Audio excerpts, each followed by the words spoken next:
मित्रों, आज मैं थर्ड सेमेस्टर यानी द्वितीय वर्ष इकोनॉमिक्स ऑनर्स की चर्चा करूंगा।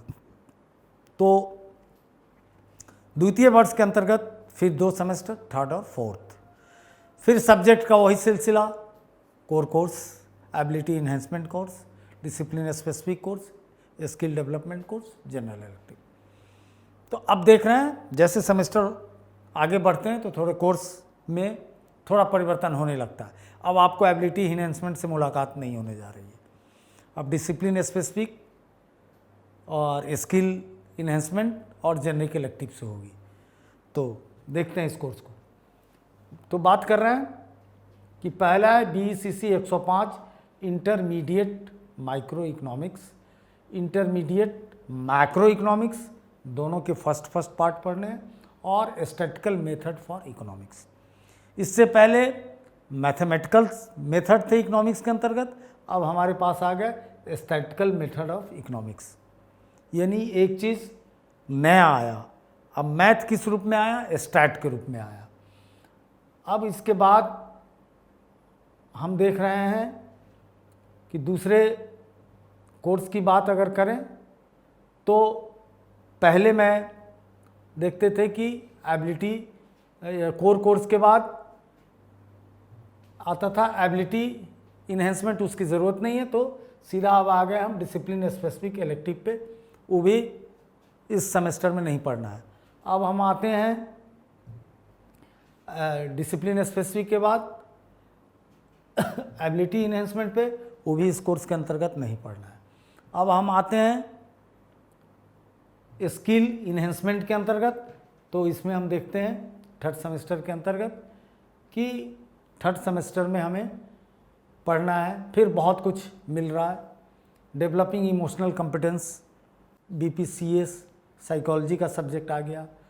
उसके बाद हम देख रहे हैं टूरिज़्म एंथ्रोपोलॉजी, एंथ्रोपोलॉजी का बहुत बेहतरीन सब्जेक्ट है। उसके बाद फिर साइकोलॉजी आ गया, डेवलपिंग इमोशनल कॉम्पिटेंस, फिर हिंदी का एक सब्जेक्ट आया अनुवाद सिद्धांत और प्रविधि, फिर अंग्रेजी का आया राइटिंग एंड स्टडी स्किल, फिर एक इंग्लिश का ही सब्जेक्ट आया बिजनेस कम्युनिकेशन। इसमें से इस 1 2 3 4 5 6 विकल्प में से हम लोगों को एक विकल्प पढ़ना है थर्ड सेमेस्टर के ऊपर। अब हम इसके लास्ट सब्जेक्ट के सेगमेंट में आते हैं, और वो है स्किल इन्हेंसमेंट कोर्स के अंतर्गत जेनरिक इलेक्टिव कोर्स। तो जेनरिक इलेक्टिव में फिर हमारे पास 1 2 3 4 5 विकल्प हैं, और उसमें से हमें एक का चयन करना है। पहला है E-गवर्नेंस, पब्लिक एडमिनिस्ट्रेशन का सब्जेक्ट है 173, BPCG 173 psychology for health and wellbeing, खूबसूरत सा सब्जेक्ट है, साइकोलॉजी का है लेकिन बहुत खूबसूरत सब्जेक्ट है। BSOG सोशियोलॉजी का 173 रीथिंकिंग ऑफ डेवलपमेंट। ये बेहतरीन कोर्स है कि हम विकास के जिस रास्ते पे हैं, अब हमको उस पर रीथिंक करना होगा, यानी फिर से सोचना होगा कि क्या ये सचमुच विकास के रास्ते पे जा रहे हैं या विनाश के रास्ते पे। पर्यावरण के रूप में प्रकृति ने जो चुनौती दी है वो इतनी खतरनाक चुनौती है, या कोरोना महामारी के रूप में विज्ञान ने जो चुनौती दी है, ये दोनों इतनी बड़ी चुनौती आ गई है कि हमें सोचना होगा।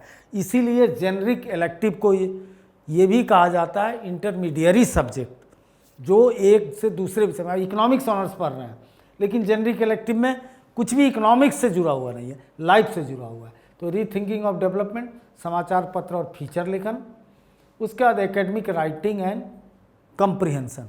तो यहाँ पे जाके ये अब थर्ड ईयर समाप्त होता है। Contact email straightforwardclasses@gmail.com, phone number 9013011749, WhatsApp 8800740094।